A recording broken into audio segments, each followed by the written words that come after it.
All right, what's going on? Just had a false start, so I just redid it. So let me just figure this out real quick. Real quick, real quick.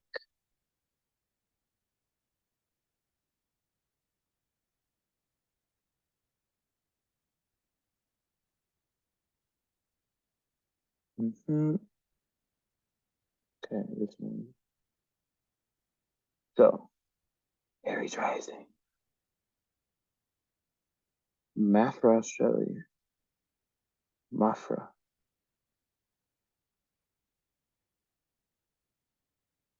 Let's load this up.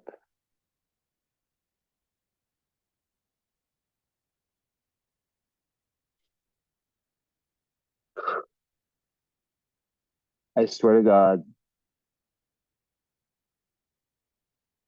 I cannot stop getting people born in 86 and 87.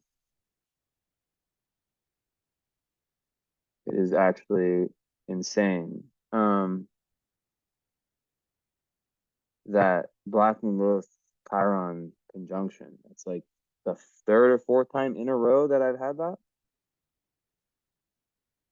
Maybe five even. Crazy. Well, so you always like to see Aries rising. You have Vesta rising. Um, and and of course I cannot get away from North Node in Aries. I cannot get away. I always say that when I do readings, I will have a trend. The last one was Pluto square moon. It was like tons of people who, had that in like every chart. And now it's like this, which is wild. And also really lacking air. Like you have no air in your chart. That's been a theme too. I don't even know like if I can say this again because this is my third reading today. Every single one has had like it's like I don't know. I mean, it's not like it's exactly the same chart or anything, but whew.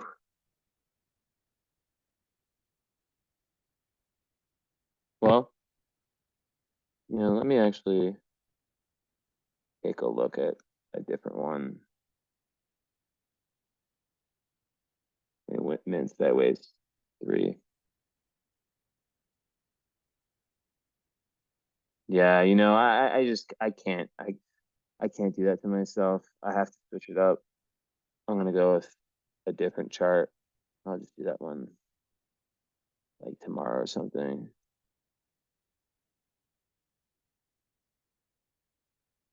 Yeah, we'll do this one. Wait, what?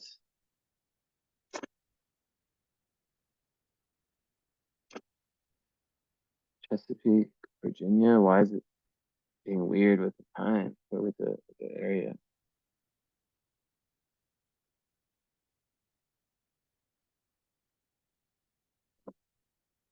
It should be 14 Virgo.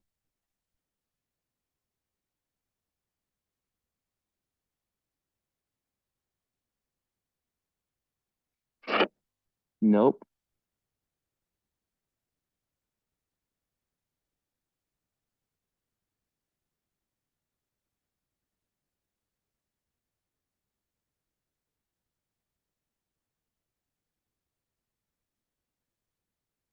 Yeah, that's Chesapeake. There we are. Wait, hold up. That's weird. Why is it showing like that?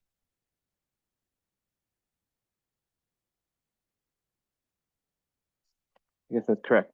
All right. So Scorpio moon. No, Pluto Scorpio. Moon in Aries. So switch up. Um, share screen.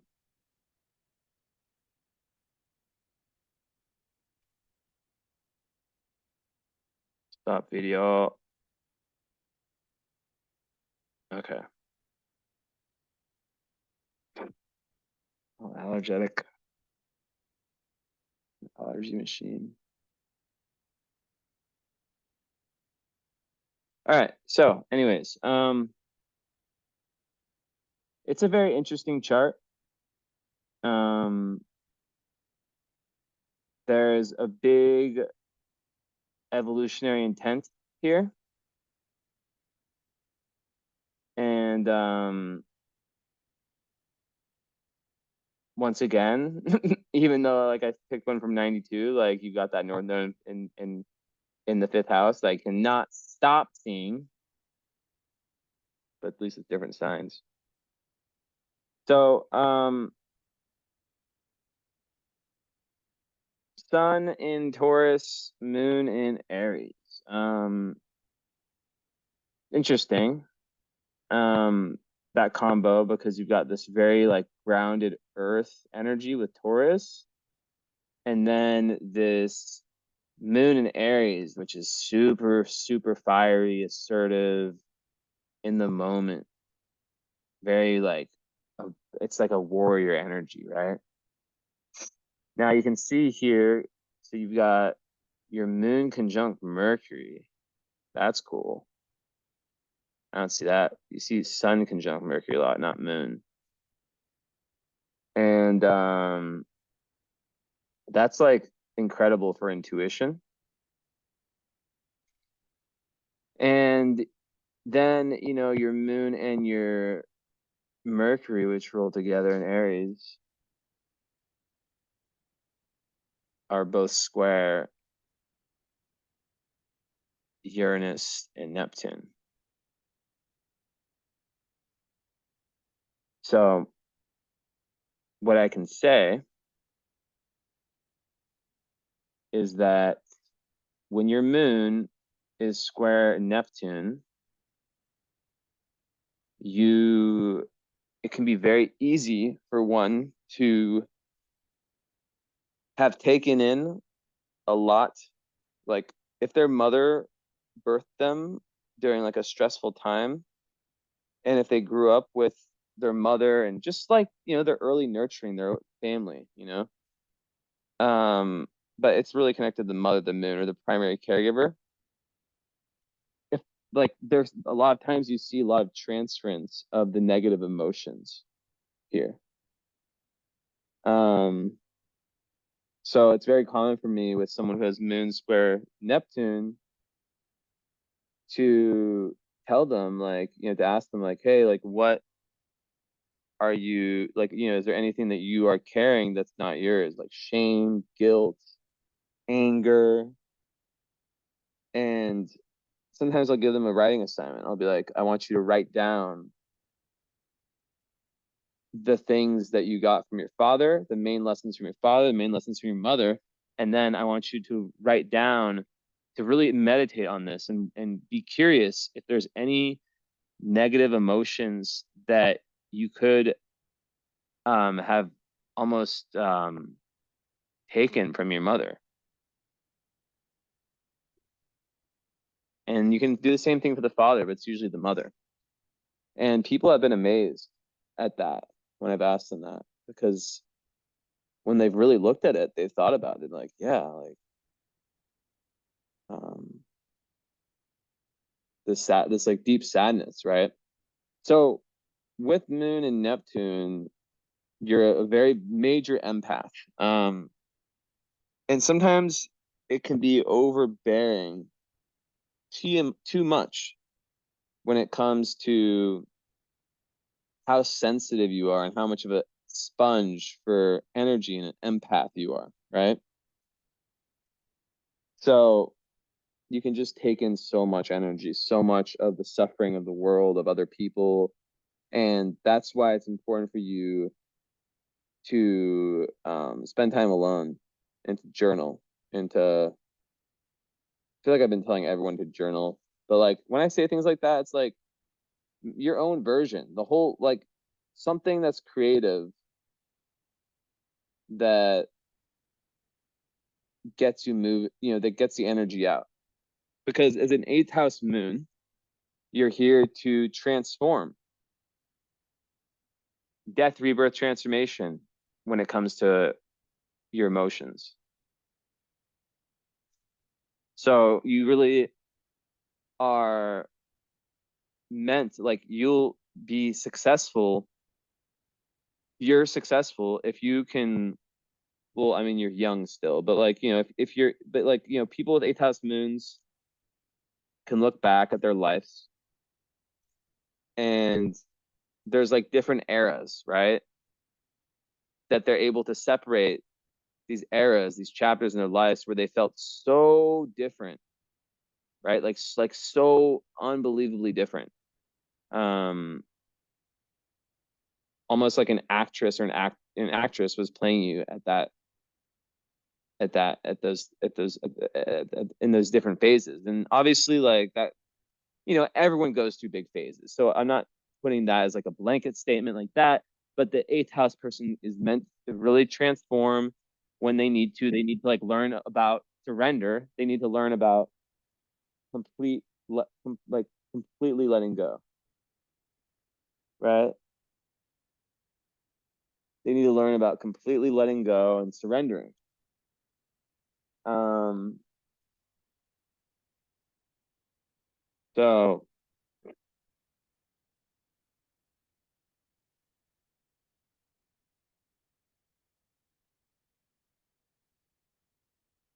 it's like the whole principle of making room,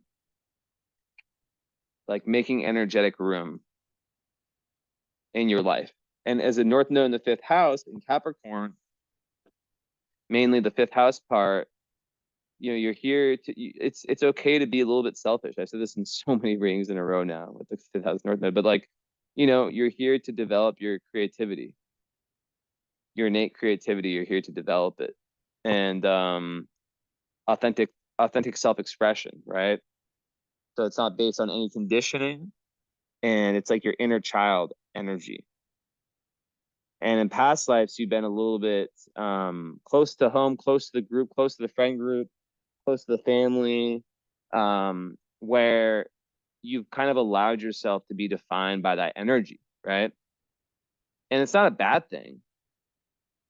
So in this life, there's a push with that Aries rising, which is all about independence and making your chart ruled by your Mars and Pisces.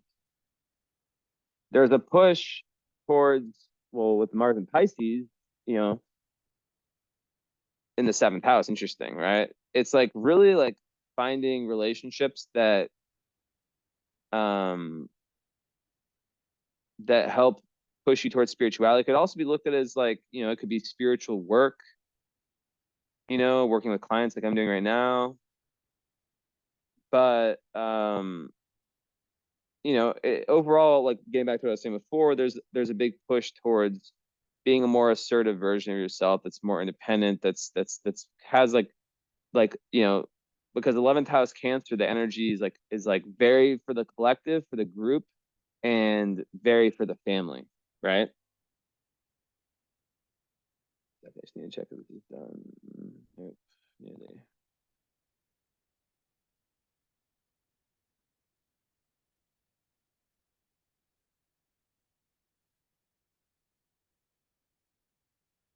What's going on? Oh, I see.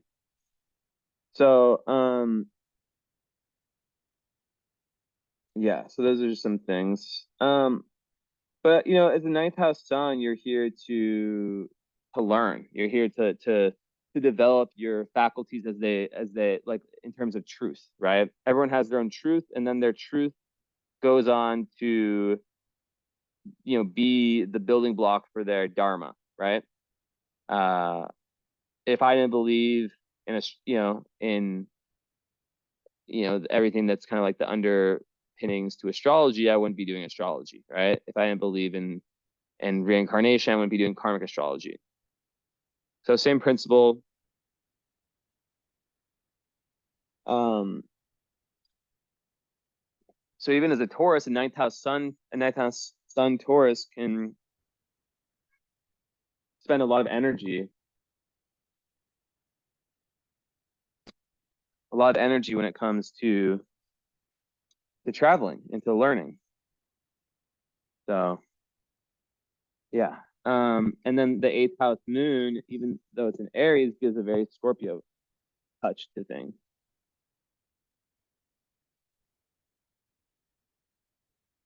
So going back to those squares of the moon, Um, the one with Uranus is very interesting. Because and then they also square your Mercury because that square can make the emotions kind of swing back and forth.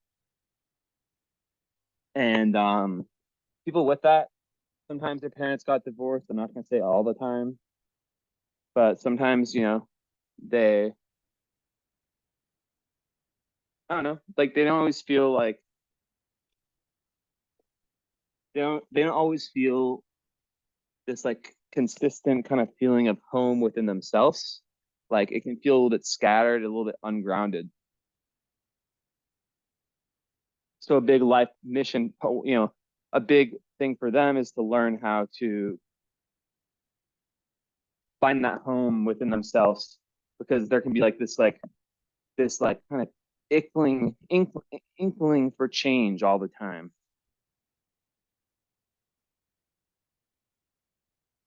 If you're always wanting change, always wanting you know, the more unconventional route.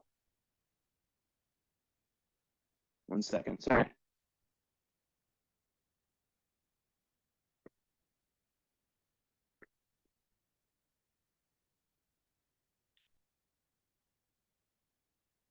Sorry. So yeah, that's kind of like it can have kind of an interesting effect. Um, that aspect. I definitely think that yeah, like I was saying, that grounding can be a little bit difficult, and that person's a lot of times they like want to like get out of their home environment early on. So yeah, it can just be difficult to feel consistent, and sometimes there can be like an insatiable need for variety and change in their lives. Oh, there it is. So why did I say Aries rising? I meant to say Virgo rising. My bad. I meant to say in Aries moon is what I meant to say. But so yeah, like yeah, I totally fucked that up. My bad. Mercury rules your chart. Um, and it's Mercury in Aries. So, the Mercury chart ruler, Virgo rising is someone who's very, very aware. They're an observer. And they see everything. They can also have a big perfectionist streak, so it's important for them to be conscious of that. Um, and just like not allow it to like take over their life. Um, because at the end of the day, the Mars in Pisces is like this deep drive. And like seventh house Mars is like a deep drive towards relationships in general, but in Pisces, it's like a deep drive towards like compassionate, like kind of like unconditional love. Someone who like fights for what they believe in, who is driven towards helping people, and towards mysticism and towards it's a very intuitive placement. But the issue with Mars and water and Cancer and Pisces is that sometimes there can be a lack of assertiveness. Now you do have a Virgo Aries moon, so that is some fire. That is a very assertive placement, and the Venus is there and the Mercury's there. But still, sometimes the Mars, like can feel a little bit frustrated when it's an Aries moon, and then that ruler of the moon, Mars, is in Pisces. Um, because Mars and Pisces can sometimes, yeah, lack assertiveness, but I feel like that would be offset by a lot of this Aries energy. But sometimes, like my girlfriend, she has Aries moon and the Libra Mars. So I can, I see how these two things can both exist at the same time. You can be at once at the same time super assertive and also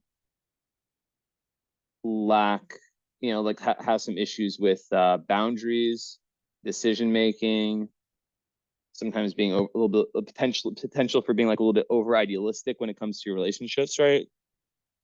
Seeing the potential in someone as opposed to the reality. So those are just lessons that get learned over time. But you know, on that energy, you can lean into your ascendant in Virgo, and that is all about just like the observant powers that you have. And really, you're here to, there's a lot in your chart that is reflecting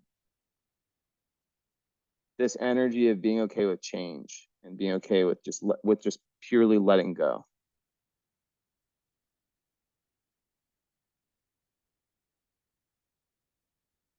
So, um, so yeah. Then with the so those are, oh wow. So you have sun and Venus trine Jupiter. That's beautiful. Um, Sun trine Jupiter people like that just makes someone super optimistic and just very generous, very just like kind of like a warm energy, a warm kind of aura. Very popular usually, and they just have a lot of luck that comes to them, but they have to watch out for being overly self-indulgent,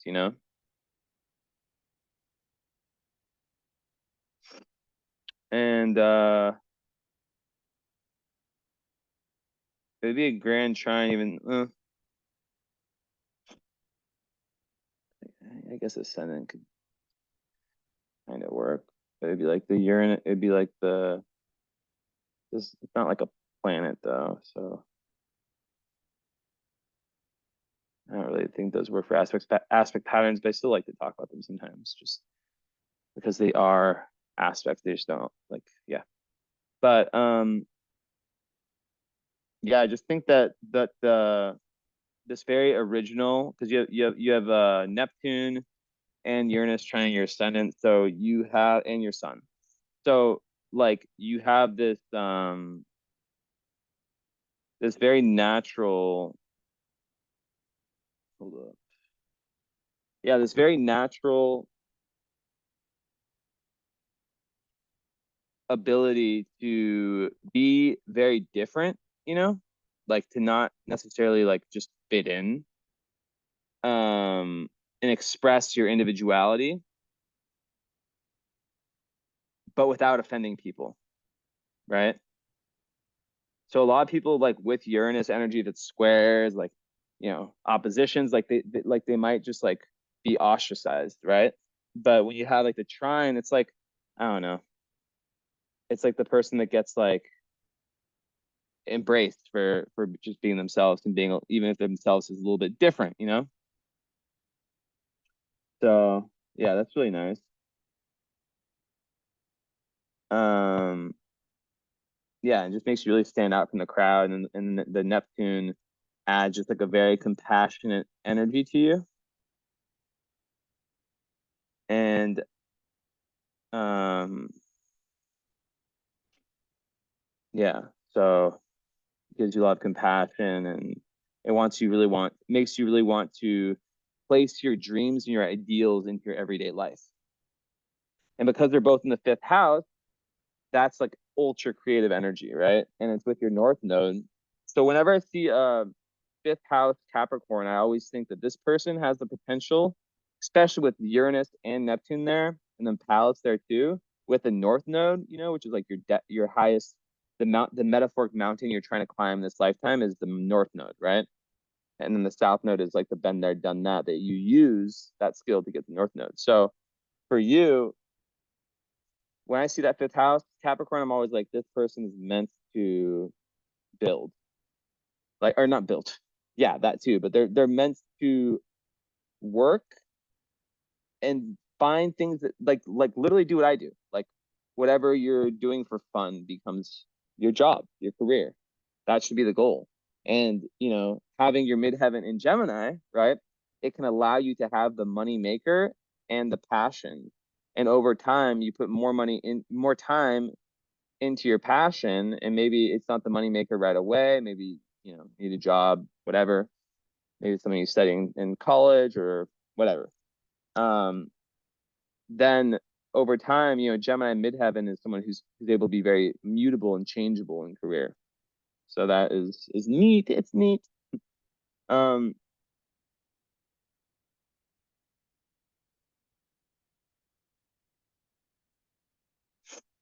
and then your Jupiter is in the first house slash 12th house in Placidus. That's just like, I'll get into that more later, but that's just like great spiritual protection, and just Jupiter and Virgo overall. Um, it can definitely have like an obsession for detailed perfection for sure. So that's another reason why you gotta watch out for that black or white, 100 or 0 thinking, and learn about self-compassion if you haven't already. Meditation for people with Virgo is the best fucking thing possible. And being a Taurus, you should be a natural at meditation. Because Taurus are very good at just sitting with what is. But yeah, I mean, Jupiter in the 12th gives spiritual protection. Literally, it gives spiritual protection. It gives like a lantern, a light in the kind of dark areas of life. The darker areas of life. The gates to the unknown are open to that person. And then Vesta rising, that kind of creates an energy. Oh, geez, where you're able to really focus on your self-appointed goals, but also it speaks to it also speaks to like more to the potential for perfectionism. So like back to what I was saying about meditation with the Virgo people, like a lot of the imprints of perfectionism. um a lot of times they have issues with that, with meditating, with sitting. And I always say, like, you just need to do it. Even if you suck at it, just continue. Have a sense of humor around how bad you might be at the start. We all suck at it because sometimes there's such a judgment. I sometimes, I'll be right back. But I sometimes like talk to Virgo people and they feel like they'll like, I talked to a girl like last week who was so, like, she was so young. She's born like 2002. She had a good amount of Virgo, not so much, and she just felt so deeply like she was like so behind, like in terms of her like spiritual journey. And I was like, yo, you are so young. Like the fact that you're even aware of these things at this age, like, you know that's huge. Like, you just kind of have to take things as they come. Like, and we're talking meditation, and it's just always the same thing. It's just like because a lot of Virgos are used to judging based on like external, something that a performance that can be measured. Meditation's not like that. You don't measure it like that. So it's just kind of a little bit different. But I think with the Vesta, on the ascendant, it makes one really good worker, able to really like embody like what their calling is. Um, and sometimes, there can be some level of like sacrifice with what their true calling is. Um, but you know, it also helps them like find ways to kind of like bring their spiritual life into, like, embody their spiritual path, I guess you could say. And yeah, lots of like kind of like lots of very committed to service, very committed to making the world a better place, right? Um, so yeah, just important not to be your own worst enemy. Um, so Chiron would be in the 12th / 11th. So and also like part of fortune in 12th is interesting because you can really be at your best when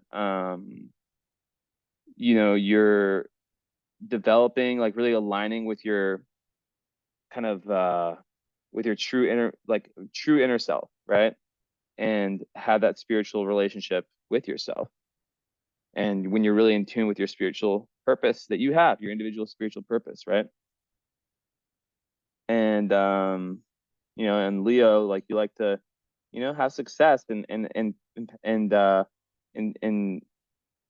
you like to kind of like be a great example for other people and make people laugh, right? And have fun yourself. So it's like really when you're able to let go of any self-limiting beliefs and just rise to your power, that's like the best. And that can really be done through your service to humanity, whatever that means to you. But at the same time, with the 11th house south node, there is that commitment. And there's a lot of been there, done that in respect to that. And in Cancer too, been there, done that with the nurture. So when you're going from Cancer south node to north node in Capricorn, you know, Cancer represents the home, and Capricorn represents outer life, success, dharma, right? But it's all about balancing those two.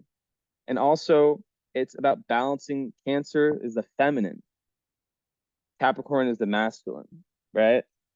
So balancing those two within yourself. Every human is meant to have that balance.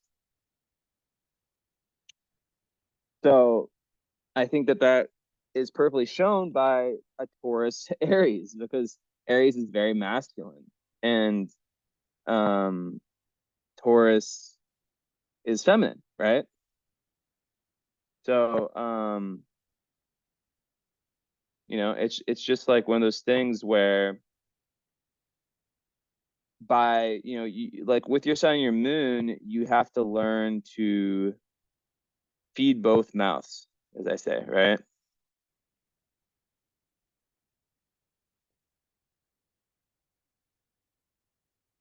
In one quick second.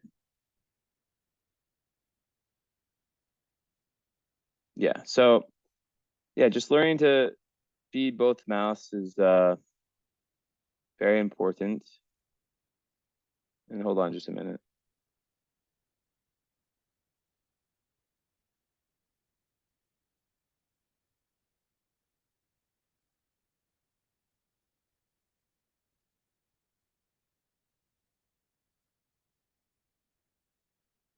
Okay, we are good.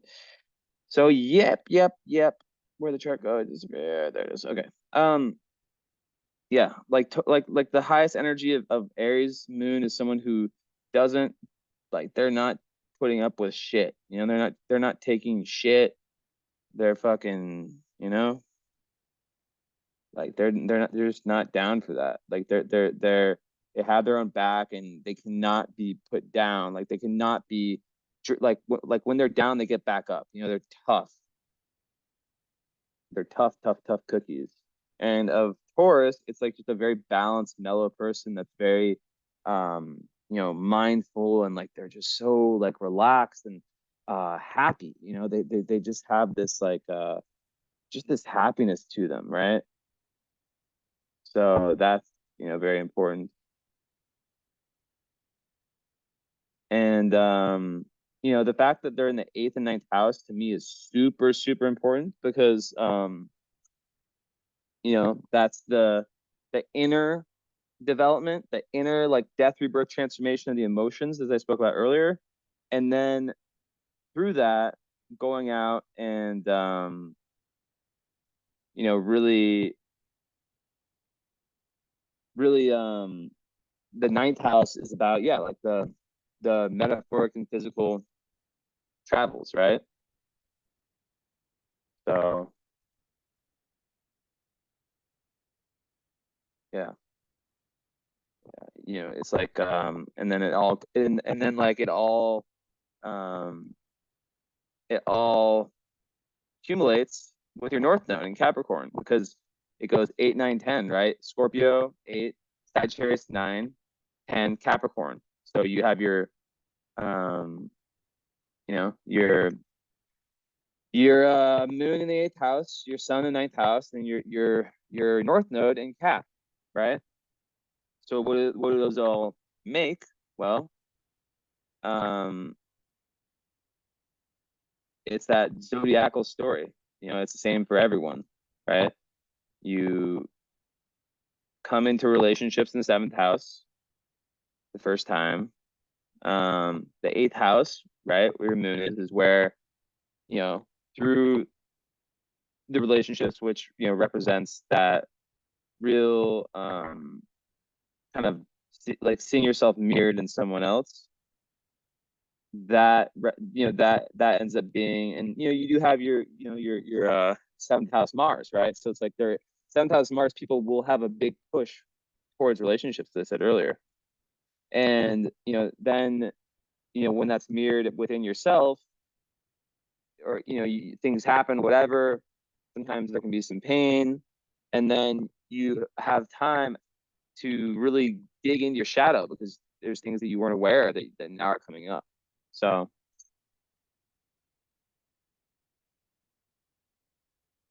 yeah. um oh yeah, Mercury, I haven't really like gone in. So yeah, it's a ruling planet. So we were talking about perfectionism. So what's an Aries Mercury like? Very independent thinker. They don't like to be told what to do, what to learn. They can talk very quickly, think quickly. They can get lots, flashes of intuition. Now, more significantly, Mercury in the eighth house, right? I mean, they're both significant, but Mercury in the eighth and the fact that's conjunct the moon is so important because that's so beautiful. And that's literally like, I'm not just saying this, like that is like a psychic, intuitive, like I always say with intuition, psychic abilities, all that, like those are muscles. Just like at the gym, you might have like a potential to become a NBA player, right? Like maybe like let's say your dad was an NBA or something, and your mom was really athletic. Like you might have the potential, but if you don't work at it, you're not going to get it. So that's like with the moon in conjunct Mercury. Your moon, your emotions is also your intuitive self is linked to your cognition, to your brain. And the Mercury in the eighth house is someone who wants to probe deep into researching the deeper side of life, right? Anything like about sex, about death, rebirth, transformation, studies of life after death, the esoteric, occult, all that stuff, right? Anything underground that's kind of scorpionic and taboo, that that's not superficial, that goes beneath that is very important.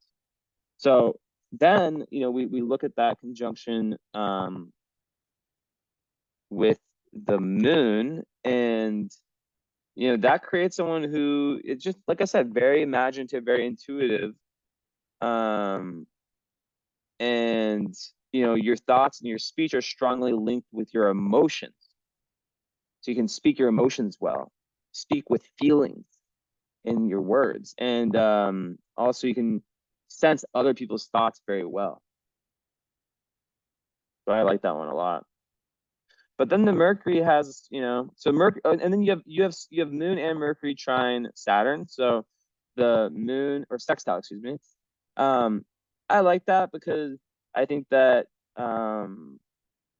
it can make one kind of organized, internally organized, and like there's a level of like respect and responsibility. So it's good for like getting like making something of yourself. And with Mercury, it's really good for intelligence, right? And because Mercury is linked to like cognition, and Saturn is like memory, so it's being able to like have cognition and memory linked, um, which can make you really good at like applying your mind to different things, and usually gives like a pretty serious approach to learning, especially when you get into this stuff and it really fascinates you. But then there's a square to Mercury and Uranus. So is your Chiron in Gemini like everyone else has been for the past like a million readings? Where is it? No, it's in Leo. Okay, finally a different one.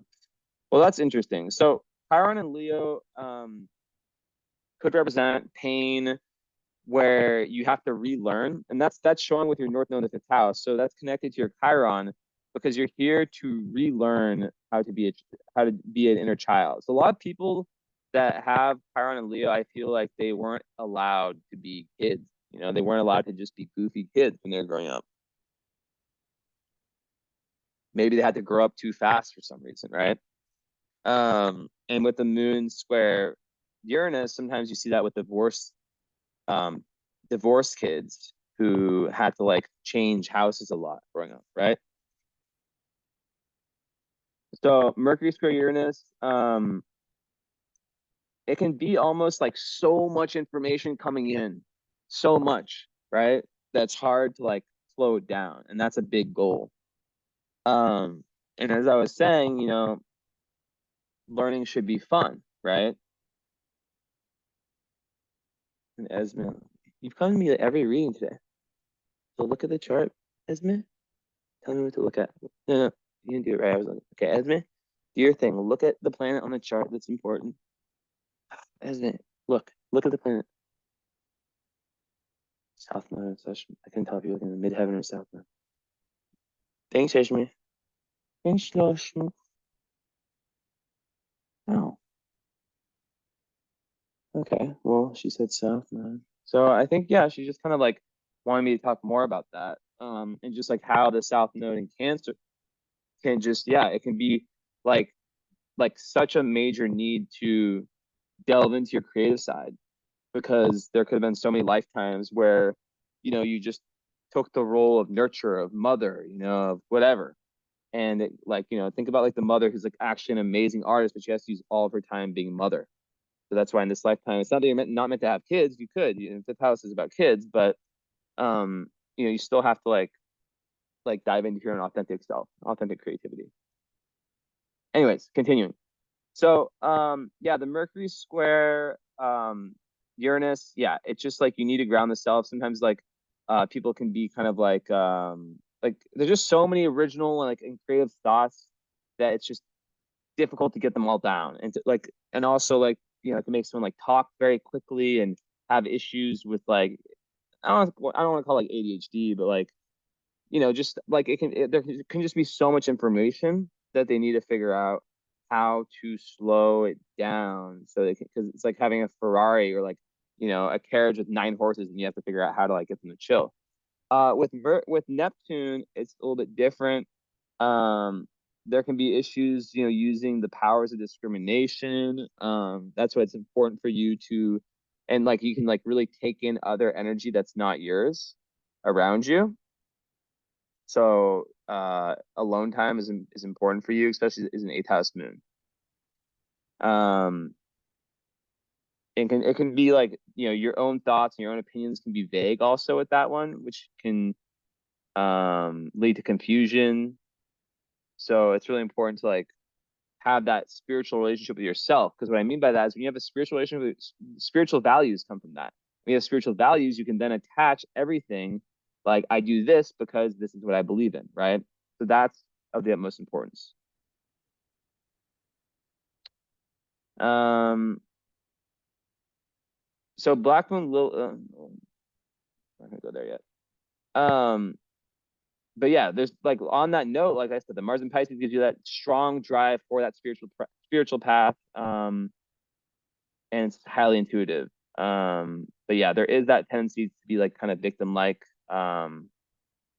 when there's issues like getting out, like being assertive. So the high, you know, like high Mercury / Moon in Aries is able to speak their mind, speak their emotions, and I think that'd be very important for you.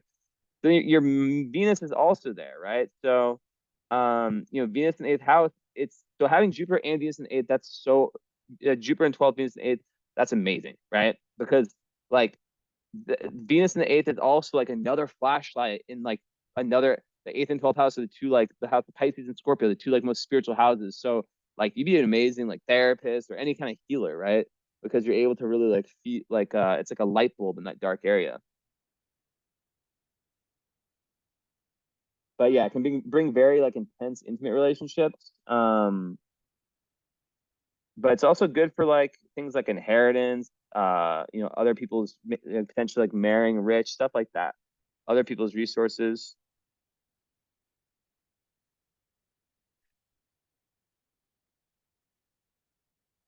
And yeah, and having Venus in Aries is very passionate, very dynamic.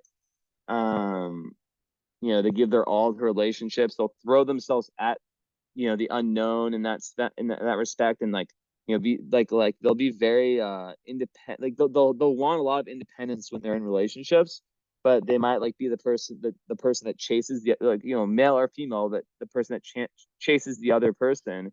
But then when they get that person, quote unquote, get, not like in a possessive way, but like when they're dating or whatever, then all of a sudden they want a lot of space, right? So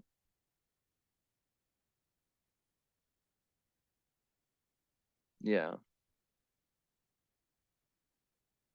Yeah, I think Venus and Aries people just tend to know what they want in relationships, and they have like a very direct and confident, um, they just make that first move in that kind of way. Like, so, but yeah, sometimes there can be issues with patience in love. And also when it comes to like manifestation, there can be issues with like allowing things to come to them. And I get a lot of clients who are Venus and Aries. It's crazy how many. Um, so yeah, one thing with Venus and Aries too is that when relationships kind of lose that kind of like sometimes they can like jump too fast to other ones. The fact that's in the eighth house is really going to make you want to have real depth in your relationships. Um, so there can be a kind of like my way or the highway type attitude sometimes. And Aries moon also is very independent. So like sometimes you need to borrow from the opposite sign, Libra, right? I'm not, you don't have Libra, but you know, which Libra is all about, diplomacy and putting yourself in someone else's shoes, right? And you don't have any personal planets in air, so that could also be an issue. Um, so it's important. Breath work is something that's one of my tips for you, is breath work. Do fucking breath work. If you don't already. Like that is like meditation, breath work, major for you. Because Aries moons can also be very angry. They can have anger issues. So like having like an athletic outlet, a creative and spiritual outlet is another one of my tips for you. I give tips now. This is a new thing I started today. Um, but yeah, I think another major tip is the one I already said. Like, really, really make your what you do for fun, your passion, make that your money maker somehow, whatever it takes. Um, so let's think here.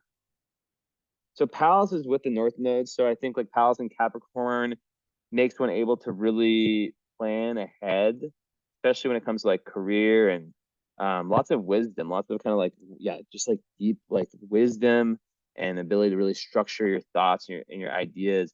And yeah, Palace in the fifth, it's like I said, it's kind of on that same like potential, right? Where it makes one very artistically talented and lots of like original creative ideas, and it gives one the ability to really focus on their creative works. And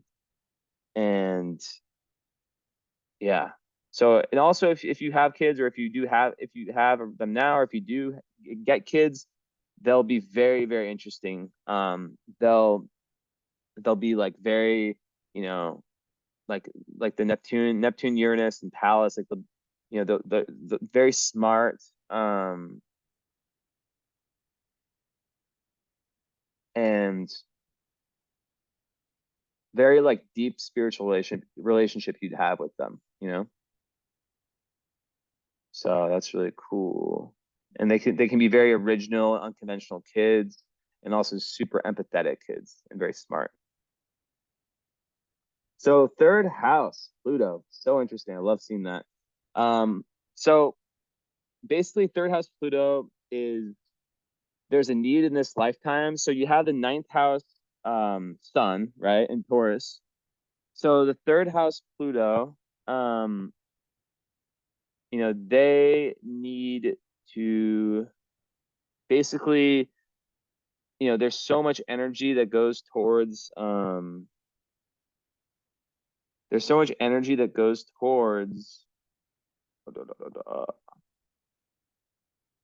so there's so much energy that like I said, like the ninth house sun, like you're here to learn and to develop your version of truth. So then you can take that truth and apply that to your dharma, which is always changing with the midheaven and in Gemini. Remember,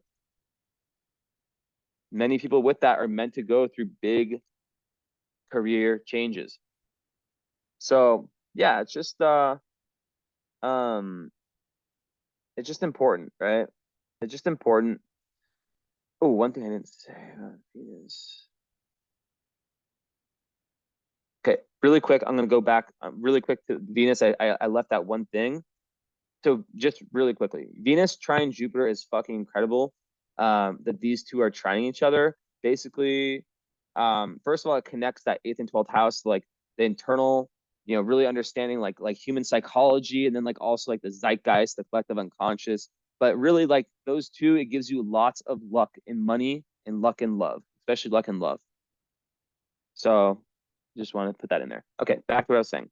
So Pluto in the third house, it's like um in prior lifetimes you may have been burnt by just believing, kind of like blindly believing some source of quote unquote truth. So in this lifetime, you have a big, your son's in ninth house, like a big part of your dharma is to find truth for yourself. But also with the Pluto there, you're meant to really like so you're meant to really work hard at becoming like a very effective communicator and having your voice, your authentic voice though, right? But at the same time, when it comes to information, so it's like I spoke about the ninth house, right? You understand what I'm saying? That you need to like, in order to like be headed in a to like be doing something of value, you need to have a solid understanding of what truth is, right? And there's different truths for different people, and people come to different truths at different times. But basically, what if your way, you like your process of coming to truth, coming to a truth or whatever, um, in past lives has suffered in some way, because not nothing necessarily that's like your fault, but maybe, let's say like, there was some way you were getting information and you didn't apply enough discrimination, and it kind of led you astray. So in this lifetime, it's like it's almost like like okay, I'll give you an example, right? So I'm not an astrologer that just like believes like learn something. Like I taught myself all I know. And yeah, sometimes like I've read tons of books and stuff, but like I always take what I intuitively know to be true and I battle test it. So like everything I'm saying to you, like if there's and I'm always updating, right? So like if I find something like I say something in a reading and then I, in the follow up, talking and getting the lived experience of the client, I sometimes find things that I need to update, right? Things that, you know, just yeah, the like the experience I'm getting, like the experiential side, lived experience I'm getting from clients is different than um, you know, than maybe the assumptions I would make, the things that made sense to me. So yeah, it kind of comes like some astrologers like they'll just be like, oh, this astra, like this means this. But it's like, have you logically like really thought about that? Have you logically like for example with degree theory? I don't not believe in it. I just haven't found a reason to truly like I do like trust. I just have it hasn't like I haven't had that just like moment with degree theory. I think that everything I'm talking about is way more important than degrees, besides, like a few very, very important ones, right? So, the third house, Pluto, represents someone who has to like not just be like if the ninth house, the third house is like, going out, talking to tons of people, um, and doing the journalistic work for yourself, the journalistic slash the data collection for yourself, like on the ground floor. And then tying that all to the ninth house. So it's like so it's like to get to your truths, it's based on data, right? So you have to be very careful of who you trust. Because also with Mercury square Neptune, there can be a potential for like being fooled by people, right? So you don't want to you want to really like find very solid and you feel that and that comes from that intuitive side you have, right? So it's a big part of it is learning to trust your intuition more and more. And you'll know because especially like with like the spiritual community, like I can barely stand so many of the people, like not like I dislike them, just like I can see their energy and just like it's so cringy sometimes. Like it's kind of hard for me sometimes to like go on Instagram and you see someone like so many followers. I'm not like jealous of that or anything, but like you know I can just look at them like you don't know shit, and then I hear clients who got readings from that same person. They're like, yeah, like they're horrible. Like it was like I paid like so much for the reading and they talked about themselves like the whole time, or they talked about politics in a reading. Like what? But that's kind of how it is with everything, right? It's that you really have to know that you have to go out of your way to, really intuitively pursue the right information. And then you can use that information to tie that to your philosophies that then guide your life. Make sense? Okay. Um, so with respect to Dharma, though, there could be some like pain around like putting yourself out there. There could be some pain that has come when you're in friend groups. So with Cancer 11th house, like you want your friends to be like your family, your friends or the groups that you're a part of. What just happened? Oopsies. Wait,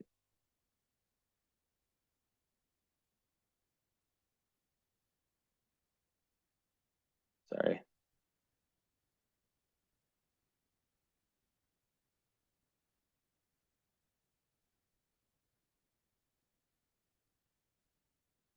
Just need to see which one this is.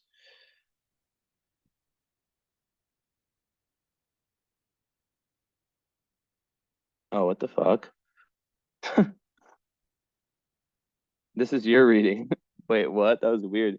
So I think I accidentally loaded that one. Whatever, I can still, it's still recording. I hope I don't have to.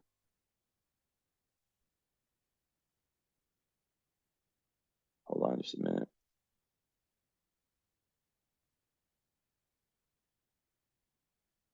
I'm so confused.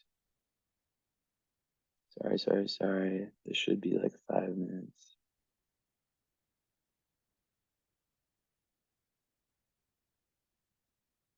No. What is happening? There's another one that I did.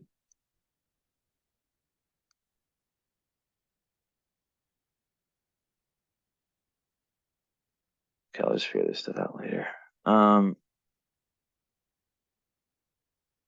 are we? Oh, okay. Let's just do this. So yeah, that's kind of energy there. I don't know. Was my camera just off and it wasn't sharing screen? Whatever. So yeah, basically, and I have the yellow mango nicotine pouches in just for letting the world know. Letting you know. But yeah, there can definitely be pain that comes up. So it's like very important for you to align yourself with other, like with people who are very healing, you know, other healers if you're a healer yourself, right? So and people who are on like kind of, yeah, like have like a really, really tight like emotional bond with the people that you're friends with. And you know, the South Node there also will make you, you know, have that they'll be like karmic friends, a karmic tribe, I think, that you're meant to be with, that helps you kind of move in the right direction with your dharma, with respect to your dharma. Um, okay, so yeah, I just think that the Grand Trine, you know, the one with it's like with Descendant and Sun, both being trine, it's like, you know, you'll come off in this very earthy way, and then people might not see that Aries moon until they get to know you, right? But you know, the fact that Neptune, Uranus are trying both, it makes you like a very individualistic, very spiritual person, very empathic, all that stuff. So it's very nice.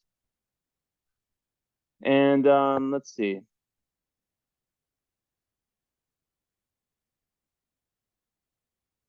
Also, Eris on your moon, yeah. So that's like a very volcanic aspect, and there can be like a lot of unconscious stuff that can anger you, like potentially, right? With the Eris and the moon. But then Juno there kind of like smooths out a little bit, but definitely like having like a physical outlet, like I said before, is super important. Um, so in terms of love, you know, as an Aries moon, you know, you need to have independence. You need to have you know, relationships that are fun, that keep you on your toes, where you still like remain independent in your relationships. Probably need a good amount of space as well, because you know, with a lot of the energy here, like a 12th house Jupiter also is great, because in the most despairing moments of life, you'll find this like well of optimism that you can dig into, right? Um, so besides that, you know, always like someone, you know, like with a Aries Juno, like your ideal mate, eighth house, there's like a level of like real depth, and someone who's like willing to transform, you know, and willing to go through sometimes like intense experiences. Um, and like a certain amount of intensity in your relationships, right? Because you, it's really like kind of like this two souls becoming one type energy, but then there's also that need for space. So it's kind of like interesting, right? Um, because like yeah, that need for freedom, and sometimes like Juno Aries and like the Aries of Venus, like I said, can become a little bit impatient. Um, and you know, um, if you do not express that need for independence, you can attract like a very overly dominant partner. So, you know, that's just good to know about. Um, you know, to have patience, you know, and yeah, it's important. But overall, you know, like with the Aries energy, like you'll really value people who are, you know, who have their own stuff going on, and who can be, you know, who can, you know, light your fire. You know, you guys can light each other's fire. Um, and when you have a lot of earth, you know, you're very grounded. So, you know, the missing element like air. Um, and then yeah, so you know, being able to communicate well is also very, very important. So that's something, you know, with the Pluto in the third house, you're really working this lifetime to really become great at communicating and getting your needs across. And then, so this part of your chart, so yeah, vertex 6, like your doorway to higher awareness is through your service to humanity. So that's like a very, you know, key one. And then, you know, Saturn sixth house gives someone like amazing, I have this too, like really, really good organizational abilities, you know. They can really structure their life. So like once, you know, they figure out with success Saturn, they can be good at understanding the steps that it takes to get to where they want to get, right? And Vertex and Saturn together, it just creates like it's a very like specific kind of karmic dharma that you have, right? Um, and I think it's quite Aquarian in the end of the day. So that's why I said it's like okay to be selfish, because that selfishness is actually going to end up helping people, right? But yeah, Sirius in Aquarius, I think like um in the sixth, that is really also really good for like the daily routine and just taking care of the little details, right? Um, chores, your health, your daily work, all that stuff, right? And it just makes someone very, very like good with when it comes to like, yeah, being of service in whatever that way that means. And they feel nurtured when they do that and when they receive the little things, and then when they get noticed for the little things that they do. But in Aquarius, there's an Aquarius, it's like you're really good at giving space, most likely. You're very good at, and then you really want to receive that. You feel nurtured when people in relationships and just friends in general allow you to be and encourage you to be your individual, unique self, right? So any kind of relationship that pushes you into like a more conditioned version of yourself and that kind of holds you back is not good. So there's lots of comfort when you're um, around people, like I was saying before, that teach you to kind of like accept and love the eccentric parts of you, you know? And then Black and Lilith is also there as well. So, that can speak to like how friendships in this lifetime can be, a little bit, there can be some problems there with friends not, living up to your expectations and feeling like you can't count on them, right?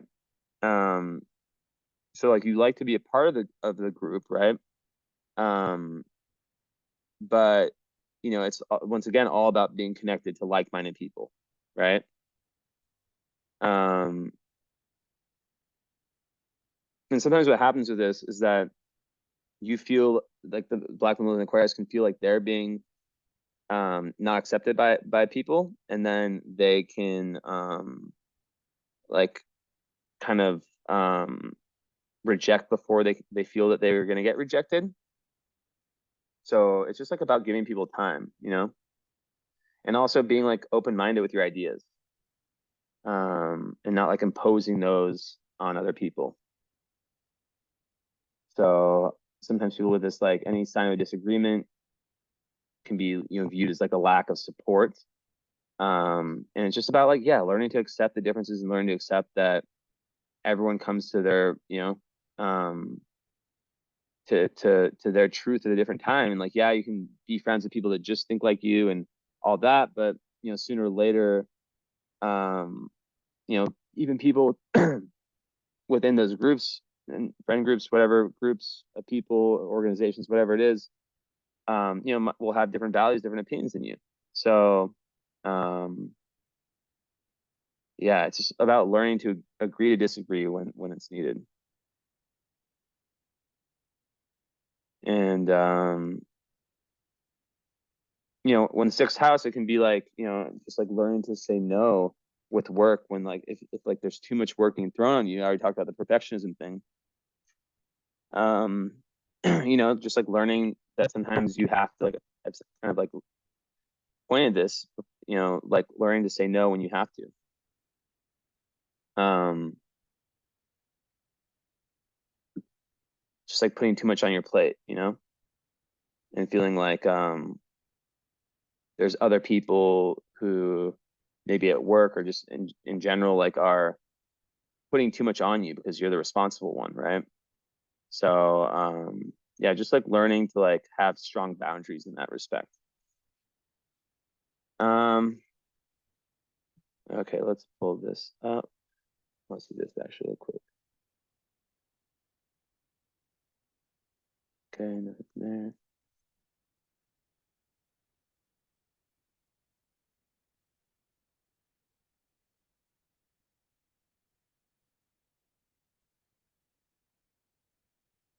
Okay, wow. So you have Psyche on Jupiter. So you'll be very, very expansive in like your understanding of human psyche within yourself and within others.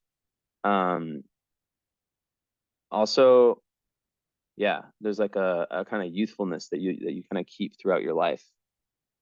Um, and then, also you can be like an amazing poet. Um, Very, very creative. Like when I say poet, I mean just like someone who can like just create beauty and harmony. Um, so yeah, very, very creative. And let me see one thing.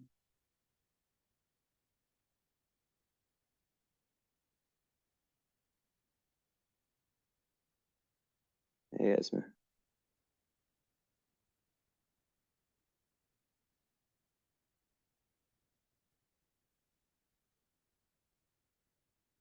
So yeah, you'll be like, yeah, very drawn to like very free spirited people, independent people, as I kind of said before.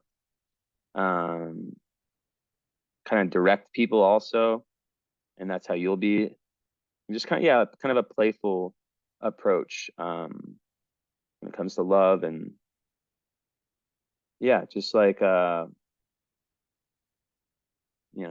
artist that um your art's very individualistic, like your creativity, whatever, and it's very, very based on you, and it's kind of like an outlet. Okay, let's see.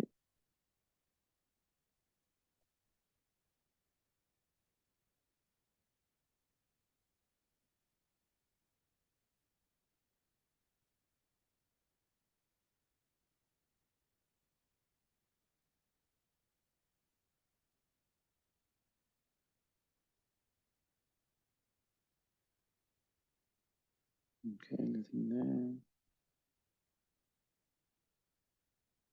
Nothing there.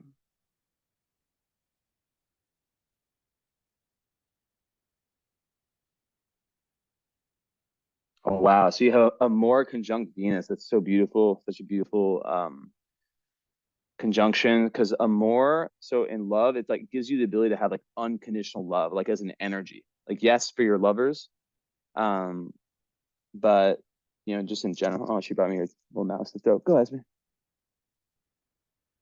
So yeah, I love that actor. It's one of my favorites. So yeah, with Venus, it's just like the ability to just like have such a love for humanity, and just such, and to just love unconditionally. Like if you're dating someone, like some people just love very conditionally. They don't even realize it. So yeah, that's a really beautiful one.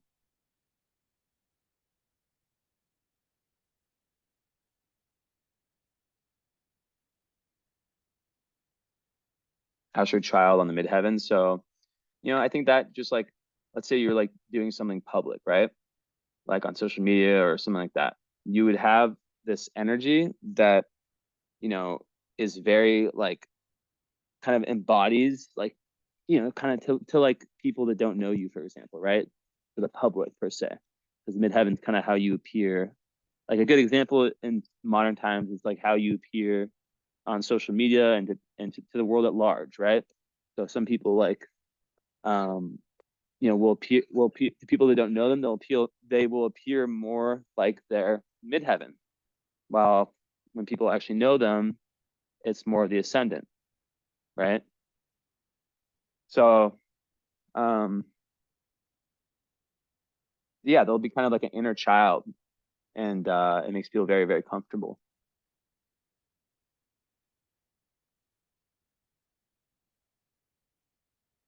Let's see.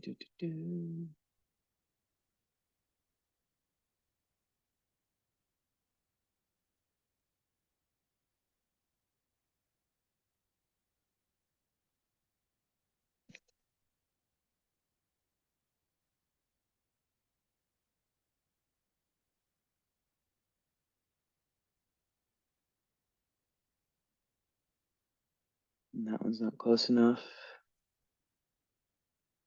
Neither is that one.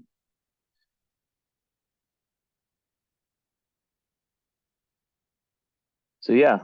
Um, Overall, um, let's backtrack here.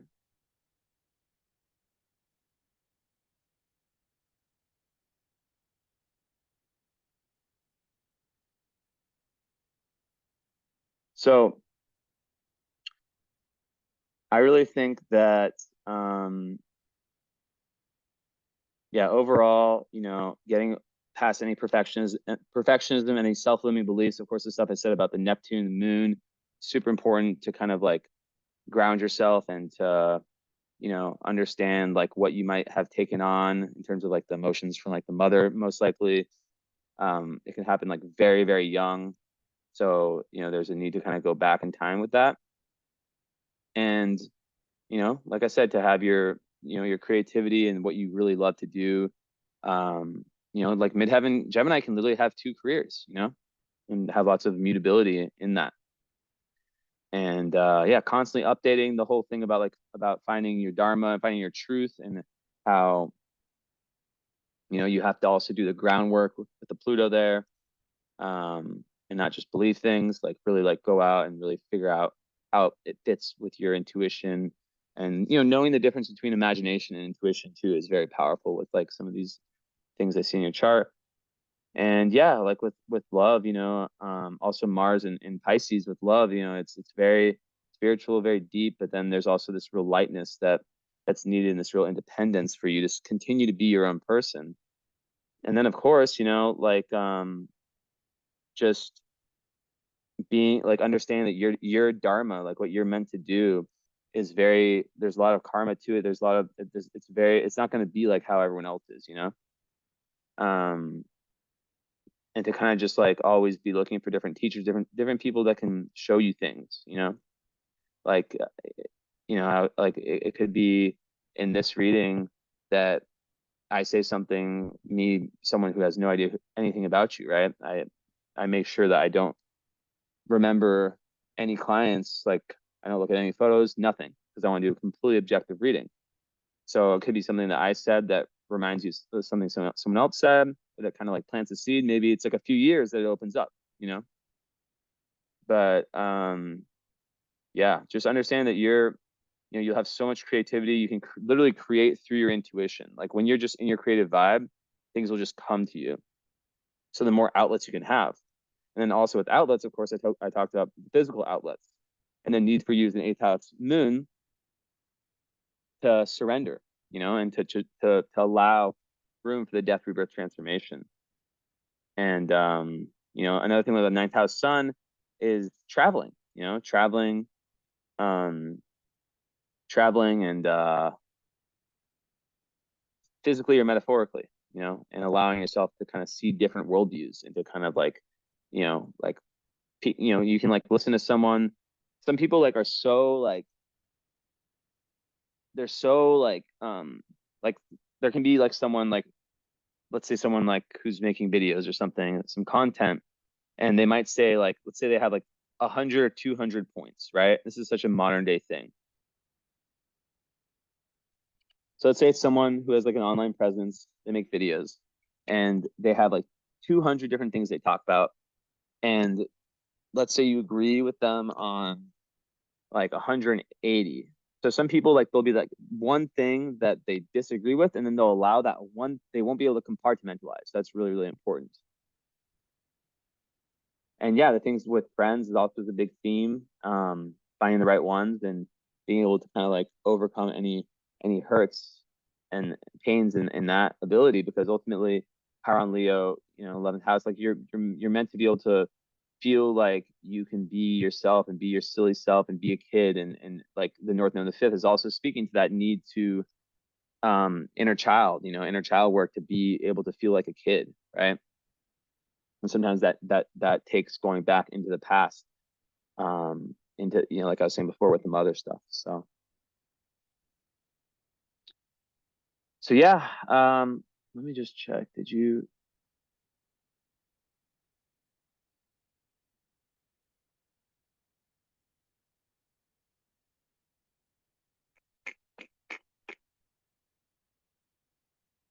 Oh, Oh, oh, oh. Where's my phone? I did not check.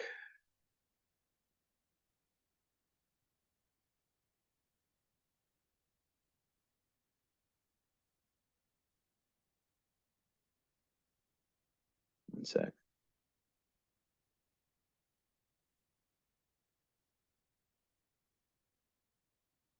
Hold on.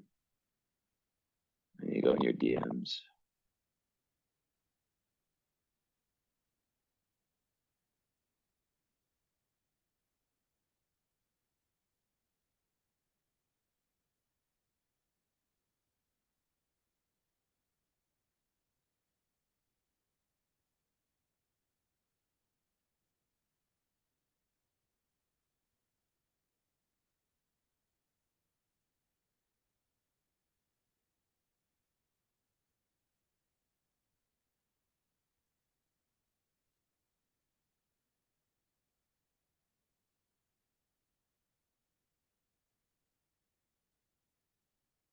Okay.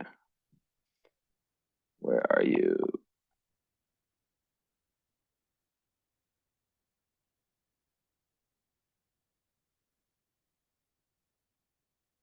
Maybe it's an email.